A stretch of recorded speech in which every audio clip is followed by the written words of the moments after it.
Começa agora um programa que traz tudo sobre o livro mais lido em todos os tempos. Apresentamos O Som do Livro.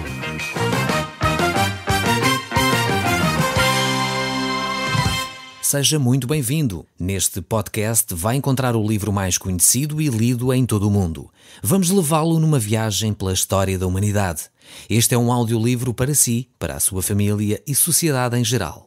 Contextualização e comentários de Paulo Chaveiro. Nós vamos ver o capítulo 6, onde Ezequiel deu uma profecia que na sua maioria diz respeito à cidade de Jerusalém. Mas a partir deste capítulo 6 em diante, ele vai começar a focar também a sua atenção em toda a nação de Israel. Ezequiel, como sabem, está numa região maioritariamente de pessoas que foram deslocadas da sua terra e levadas como escravos para a Babilónia. Então eles estão no fundo de uma região onde a agricultura é de facto o seu trabalho principal, onde eles têm que desenvolver essa atividade para sustentar todo o Império Babilónico. Estão junto aos canais do grande rio Eufrates, e é ali que eles trabalham, é ali que eles vivem, e é neste contexto que Ezequiel recebe as profecias. Só este aspecto é extremamente interessante, ver que é durante o tempo normal de trabalho, durante o tempo em que ele está a viver a sua vida normal, que Deus vem e fala com Ezequiel. Muitas vezes alguns de nós queremos fazer grandes retiros, que são importantes, não devemos deixar de os fazer, mas queremos fazer atividades que nesses momentos especiais, num culto ou nisto que sentimos a presença de Deus, é fundamental. Mas é interessante ver que a maior parte das revelações profundas, tremendas que Deus traz nas Escrituras ocorrem em momentos do cotidiano, do dia-a-dia, momentos em que as pessoas estão a trabalhar e Deus se revela. Por exemplo, aqui o caso de Ezequiel, temos o caso de Moisés, que estava a trabalhar e no meio do trabalho Deus aparece na sarça ardente.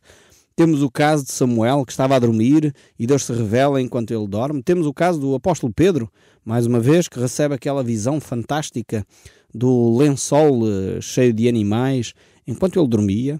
É tremendo vermos que Deus se revela no nosso dia-a-dia. Deus se revela nas coisas mais simples e comuns daquilo que nós estamos a realizar. E é interessante ver também que são poucos os momentos em que há assim, uma revelação muito extraordinária durante um período de culto ou de adoração. Agora, não estou com isto a dizer que não é importante ir ao culto. É óbvio que sim, a Bíblia ensina. Vocês sabem perfeitamente que aqui durante o nosso programa há 3 coisas que eu digo com frequência que são vitais para o nosso crescimento espiritual. Uma delas é a oração. Precisamos desesperadamente aprender a orar mais e passar mais tempo em oração. Outra é a leitura da Bíblia, vital para o nosso crescimento, ouvir a voz de Deus diretamente das Escrituras. E outra é a comunhão com os irmãos. É viver a vida de uma comunidade, é estar envolvido na vida de uma comunidade. Portanto, é preciso equilibrar as coisas, mas é extremamente interessante também perceber que Deus se revela no meio das coisas comuns do dia-a-dia. Então este era o contexto, Ezequiel estava ali na Babilónia a trabalhar, a fazer o seu trabalho, mas na realidade ele também tinha um outro contexto, que era o contexto dos falsos mestres. Ali havia profetas, entre aspas ou sem aspas, que declaravam que a terra de Israel, e as palavras eram bonitas, as palavras eram muito mais estimulantes do que as palavras de Ezequiel. As palavras de Ezequiel eram terríveis. Ele dizia que Deus iria destruir a cidade de Jerusalém, iria permitir a destruição da cidade de Jerusalém, do templo, que o povo não estava a viver dentro da vontade de Deus, o povo tinha que se arrepender, o povo vivia na prostituição, o povo vivia na idolatria. Esta era a mensagem de Ezequiel, nada agradável. Enquanto a mensagem dos falsos mestres era uma mensagem muito mais interessante. Eles diziam, não temos que temer, nós realmente temos falhado, mas Deus, que é o Deus Todo-Poderoso, Ele não vai permitir que a sua cidade santa seja destruída. A nação de Israel é a nação escolhida de Deus, nós somos o povo eleito, nós somos o povo que Deus chamou, nós somos o povo que Deus protege. Parece uma mensagem muito mais bíblica, muito mais interessante. No entanto, Deus diz que esta mensagem era uma mensagem proferida por falsos mestres. É curioso que em momentos diferentes Deus fala de formas diferentes. E é interessante ver que Deus normalmente nunca esconde a verdade. Aliás, nunca mesmo esconde a verdade. Não é normalmente, é sempre. Deus não esconde a verdade. Ele quando tem que dizer uma coisa, ele diz na cara. Ele quando tem que dizer aquilo que é pecado na nossa vida, ele diz frontalmente. É interessantíssimo que Jesus nunca teve receio de dizer aos fariseus que eles eram hipócritas, eram raças de víboras. Os religiosos daquela época que estavam a viver uma vida de fachada, Jesus disse isso na cara. Não teve que mandar dizer por ninguém. E foi exatamente por isso que eles ficaram tão revoltados, porque Jesus punha o dedo na ferida. Agora, muitas vezes nós não queremos ouvir a verdade de Deus para nós, porque é dolorosa. Às vezes preferimos viver a nossa vida como os fariseus. Viver uma vida religiosa, uma vida dos rituais, tudo corre perfeitinho, os rituais ocorrem nas datas certas, no tempo certo, com aqueles formalismos todos. As pessoas saem para a rua nas procissões, as pessoas vão ao culto ou à missa, de gravata, bonitinhos, com vestido de domingo. Mas na realidade a vida não foi transformada, o caráter não está a ser mudado, a pessoa sai dali e volta para casa e o marido discute com a mulher irrita-se com o marido, há adultério, infidelidades, há empregados que roubam os patrões, há patrões que roubam os empregados, e a vida afinal de contas, que deveria ser transformada pelo poder de Deus, continua na mesma. É por isso que precisamos de ouvir a mensagem do Evangelho. Esta mensagem que muitas vezes incomoda, nem sempre é agradável, nem sempre é positiva, nem sempre é animadora, mas ao mesmo tempo é uma mensagem que nos confronta. Eu dou graças a Deus porque Deus me tem confrontado nas minhas fraquezas. Eu espero que você fique grato ainda que dói, mas fique grato a Deus quando Deus o confronta com um pecado. Lhe diz, isto não está certo na tua vida, não está correto viveres desta maneira, precisas de abandonar esse erro, precisas de deixar de dizer mal dos teus vizinhos, precisas de deixar de mentir, precisas de deixar de roubar, precisas de deixar de enganar, precisas de deixar esse hábito de ser infiel, precisas de colocar a tua vida em ordem. E isto são desafios de Deus para cada um de nós. Ezequiel de facto tinha uma mensagem que não era muito agradável. Talvez você já está tentado também a desligar o rádio depois de ouvir o que ouviu, dizendo, mas eu não quero ouvir esta mensagem hoje. Eu gosto muito de ouvir o programa Som do Livro, mas hoje o tom é desagradável. Estamos a falar de coisas que eu não quero mexer nesta área da minha vida. E enquanto nós não mexemos nessas áreas, muitas vezes elas ficam lá guardadas à espera até mais tarde. Não sei se você já reparou o que é que acontece quando uma ferida está inflamada, mas cria aquela crosta por cima, não é? Fica inflamada por dentro, mas parece que está a sarar por fora. E o que acontece é que quando nós tocamos, a pele fica extremamente vermelha, cria infecção por baixo daquela crosta, e cada vez que nós tocamos aquilo dói de uma forma horrível. E quando de facto a ferida fecha por cima, mas por dentro não foi tratada, há um perigo sério daquela ferida encangrenar e a evolução da inflamação ser muito mais dolorosa e mais terrível. Algumas chegando ao ponto de ter que sofrer intervenção cirúrgica. E às vezes é o que acontece com os nossos problemas. Nós dizemos, eu não quero falar mais sobre este assunto. Vamos pôr uma pedra sobre o assunto. E não resolvemos o problema. E o que acontece é que aquele problema vai inflamar por dentro. E vai nos tornar pessoas amargas, vai nos tornar pessoas que não confiam em mais ninguém, vai nos levar a ser pessoas fechadas sobre nós próprios. Precisamos de abrir a ferida, tratar da ferida para que ela deixe de doer.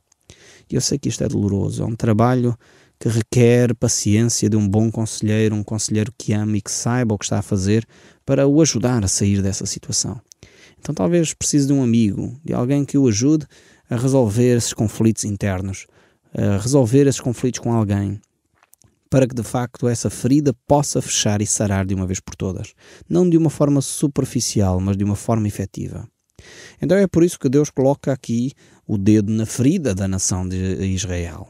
Deus vai chamar a atenção a este povo e vai chamá-lo de uma forma por vezes dura, como acontece aqui no capítulo 5, verso 17. Ele diz, enviarei sobre vós a fome, as bestas feras, que lhes desfilharão, a peste e o sangue passarão por ti, e trarei a espada sobre ti, eu, o Senhor, falei.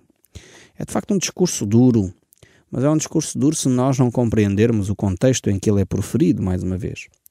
Eu tenho dado este exemplo vezes sem conta. Muitas vezes nós, quando olhamos para determinadas atitudes, se não temos o contexto em que elas ocorrem, podemos pensar, mas que situação mais... não deveria ser desta forma, não deveria ser tão violento. Se vemos talvez um pai num centro comercial ou num shopping dar uma palmada num filho e não percebemos o que é que aconteceu antes, se calhar vamos dizer, mas que pai violento, que horror a bater na criança, não deveria dar uma palmada assim em público. Mas se percebêssemos, e se calhar se tivéssemos 10 minutos antes e percebêssemos o que é que o filho fez antes, se calhar diríamos, aquele pai deveria, em vez de dar uma palmada, deveria dar 2 ou 3, porque aquilo que ele deu é pouco para aquela criança e para aquilo que ela fez. Então temos que ter sempre o contexto para perceber as atitudes de um pai que é amor. Deus é este pai de amor, que não pune os seus filhos simplesmente por punir, que não castiga simplesmente para castigar. É um Deus que não é maldoso nas suas intenções. É um Deus que não está ali com atitudes de vingança ou de ódio. Não, de forma alguma. Deus é amor. E quando Ele permite que o juízo venha sobre os seus filhos, quando permite que haja situações de correção, Ele o permite porque Ele quer alcançar um bem maior. Então temos que ter esta ideia bem presente sempre quando vemos estes textos bíblicos, percebendo que a mensagem de Deus é como uma espada que vem para tirar aquilo que está errado e repor a verdade, repor o bom ambiente, repor aquilo que é saudável numa nação. Então esta mensagem do livro de Ezequiel, a partir daqui do capítulo 6, é uma mensagem que é para todo o território de Israel, é para toda a nação, já não é mais só sobre a cidade de Jerusalém, é para toda a nação, mas também é uma mensagem, em segundo lugar, que é um julgamento. E isso nós vamos ver, este julgamento que vai ser separado em 2 capítulos, o capítulo 6 e o capítulo 7. Nós vamos ver, de facto, isso hoje e nos próximos programas. Então vemos aqui o verso 1 deste capítulo 6 a dizer: "Veio a mim a palavra do Senhor." Mais uma vez, é interessantíssimo ver que, apesar do povo de Israel ter ultrapassado todas as marcas possíveis e imaginárias, toda a paciência que alguém poderia ter para com este povo, eles ultrapassaram-na de larga escala. Mesmo assim, diz o texto bíblico, veio a mim a palavra do Senhor. Isto, para mim, sensibiliza-me. Perceber que Deus não desiste de nós. Mesmo quando nós passamos os limites. Muitas vezes, Deus vai trazer julgamento sobre nós. Mas isso revela que Deus não desistiu de nós. Lembro-me perfeitamente daquele episódio que um dos meus filhos, enfim, eu creio que era o Josias, a certa altura reclamou porque eu estava a corrigir os meus filhos. Eles fizeram qualquer coisa, enfim, é hábito, as crianças nem sempre se portam bem, mesmo os meus filhos nem sempre se portam bem, portanto não quero que fiquem com a ideia que eu sou o pai perfeito e os meus filhos são os filhos perfeitos, porque não são, somos uma família normal. Mas a certa altura os meus filhos estavam a dizer: "Mas pai, porque é que o pai nos corrige outra vez?" E eu tive que explicar aos meus filhos: eu corrijo porque eu vos amo. E aqui deixo um alerta aos pais: por favor, não corrijam os vossos filhos se estiverem irados, não corrijam os vossos filhos se estiverem nervosos. Infelizmente, às vezes confundimos correção com descarga dos nossos nervos sobre os nossos filhos. Não façam isso. Se estão irritados, vão dar uma volta, contem até 100, contem até 1000, vão beber um cafezinho e depois voltem e corrijam os vossos filhos. Não corrijam os vossos filhos enquanto estiverem irritados. Então eu fui calmamente falar com eles, mas a correção tem que ser aplicada, a disciplina tem que ser trazida, porque é isso que faz com que eles possam aprender, possam crescer. E de facto eu estava a fazer isso com os meus filhos, a explicar as razões porque é que eles deveriam ser corrigidos e disciplinados. E eles diziam: "Mas porque é que o pai faz isso sempre connosco?" Eu disse: "Filhos, porque eu vos amo. É consequência direta do meu amor por vocês." E disse: "Já repararam que o pai não anda a corrigir as crianças todas do país? As crianças todas que passam aqui na rua, eu não faço isso. A maior parte delas eu nem conheço. E por isso mesmo também nem tenho o direito, nem tenho a afetividade que tenho para com os meus filhos, por isso não vou corrigir todas as pessoas que passam na rua." Então, a disciplina é um sinal de amor. É um sinal e é a extensão da nossa preocupação para que os nossos filhos cresçam de uma forma saudável. E é aqui a mesma coisa que Deus faz com a nação de Israel. Por isso, vezes sem conta, nós vemos, apesar de Deus estar a dizer que vai trazer juízo, vai trazer correção, vai trazer julgamento sobre os atos e as práticas que a nação de Israel estava a ter, mesmo assim Deus diz: "Veio aqui a mim, a Ezequiel, a palavra do Senhor." Deus não desiste do seu povo. Seria mais fácil Deus dizer: acabei com a nação de Israel, já não quero saber mais deles. Eles que fiquem lá com as suas manias, não querem saber de mim, eu também não quero saber deles. Era mais fácil assim. Às vezes nós somos tentados a fazer isso com pessoas com quem cruzamos. Alguém nos ofendeu e em vez de nós continuarmos a amizade, continuarmos a desenvolver aquela relação, dizemos: eu risquei esta pessoa do meu coração, para mim esta pessoa morreu. Se calhar você já ouviu esta expressão. Infelizmente eu já ouvi vezes demais pessoas a dizer isto: para mim esta pessoa morreu, eu sou assim, se alguém me faz alguma coisa, para mim aquela pessoa acabou. Realmente não deveríamos agir dessa maneira. Precisamos de ser pessoas de paciência, mas isso só é possível se o Espírito Santo de Deus estiver sobre nós. Esse é um dos frutos do Espírito, a paciência, a longanimidade. Mas também outro fruto do Espírito é o domínio próprio, é a capacidade de nós nos controlarmos em momentos de stress, em momentos de tensão, em momentos difíceis. E é por isso que precisamos tão desesperadamente da ação do Espírito Santo em nós. Então a palavra do Senhor veio a Ezequiel e veio para trazer mais uma mensagem da parte de Deus. Vejamos de facto esta mensagem que, apesar de ser a extensão do amor de Deus, é uma mensagem que é dura. É uma mensagem que Deus vai trazer ao povo, não porque Deus estivesse, afastado do povo, antes pelo contrário. Muitos pensam que Deus, esta ideia de Deus de amor, é um Deus assim que é um velhote, que meio senil, e por isso, vai desculpar todas as coisas, porque a maior parte delas não se lembra. Deus não é assim. Deus nem é o Pai Natal sequer. E nós temos uma ideia muito distorcida acerca de Deus. Outros têm a ideia de que Deus é assim um Deus severo, um velhote de barba branca que está lá em cima no céu, sentado num trono, com os raios na mão, à espera que os humanos façam uma asneira que é para... e fulminam uns quantos humanos. Deus também não é isto. Nós temos um conceito muito distorcido da pessoa de Deus. Nós temos um conceito mais grego-romano da pessoa de Deus do que bíblico. E eu creio que nós cristãos precisamos de voltar ao Deus da Bíblia. Um Deus que é amor, mas um Deus que é sério nas suas afirmações. Um Deus que tem um amor comprometido com o seu povo. Um Deus que não abandona o seu povo só porque ele se portou mal. Mas também um Deus que não deixa o povo viver e fazer o que lhes apetece, sem que os possa corrigir.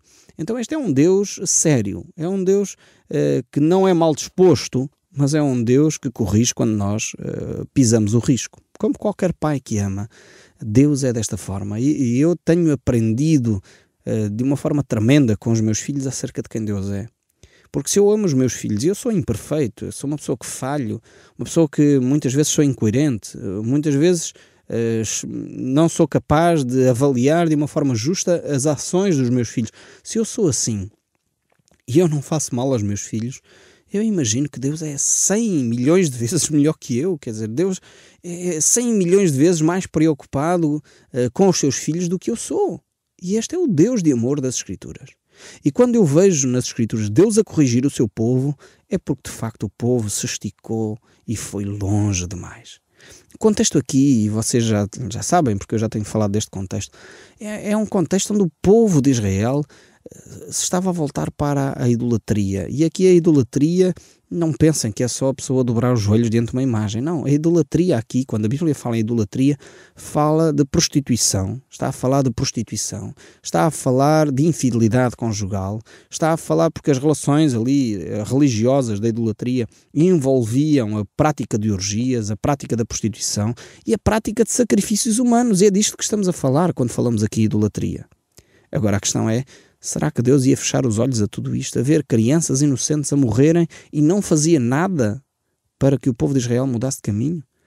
É deste contexto histórico que Deus está a falar. E é disto que Deus se irrita, podemos dizer assim, entre aspas, porque Deus não é ser humano para que tenha estes sentimentos, mas é disto que Deus fica extremamente desagradado com o seu povo. Não poderia ser um povo de Deus fazer isto que está a fazer. Mas nós vamos continuar a ver aqui o capítulo 6. E veja então o verso 2, diz: o filho do homem vira o rosto para os montes de Israel e profetiza contra eles, dizendo: montes de Israel, ouvi a palavra do Senhor Deus. Assim diz o Senhor aos montes, aos outeiros, aos ribeiros e aos vales: eis que eu mesmo, trarei a espada sobre vós e destruirei os vossos altos. Aqui mais uma vez está a falar de toda a nação de Israel, agora inclui toda a nação de Israel, e aqui a prática, mais uma vez, de idolatria. E o verso 4 ainda diz: ficarão desolados os vossos altares e quebrados os vossos altares de incenso. Arrojarei os vossos mortos à espada diante dos vossos ídolos, porei os cadáveres dos filhos de Israel diante dos seus ídolos e espalharei os vossos ossos ao redor dos vossos altares. O contexto que eu vos dei é isto. E Deus diz: eu tenho que acabar com este tipo de situação. Não posso permitir mais que sacrifícios humanos aconteçam. Houve um caso, inclusive, que o próprio rei sacrificou o seu filho. Portanto, estamos a falar deste período em que Deus diz: eu tenho que terminar com isto. Vou destruir a idolatria na nação de Israel. Vou impedir que mais crianças inocentes continuem a morrer.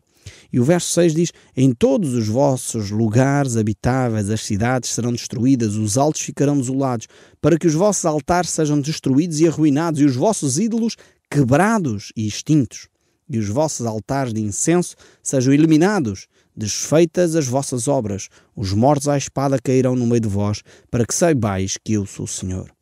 E então se lembrarão de mim, os que de entre vós escaparem entre as nações, para onde forem levados em cativeiro, pois eu quebrarei, por causa do vosso coração dissoluto, que se desviou de mim, por causa dos vossos olhos, que se prostituíram após os vossos ídolos, eles terão nojo de si mesmo, por causa das maldades que fizeram em todas as suas abominações.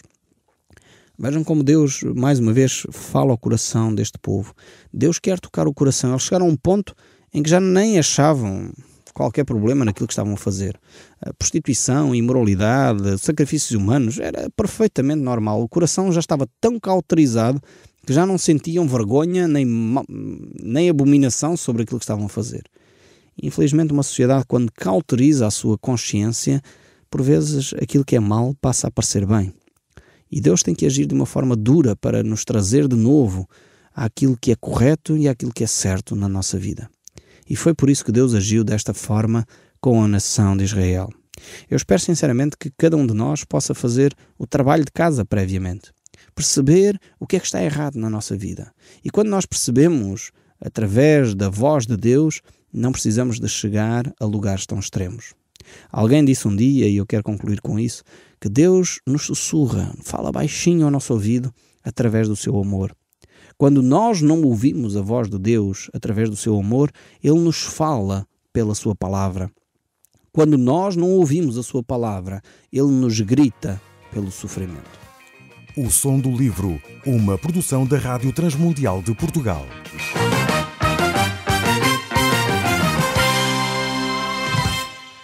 RTM. Conhece todos os nossos programas em rtmportugal.org. Uma produção da Rádio Transmundial de Portugal.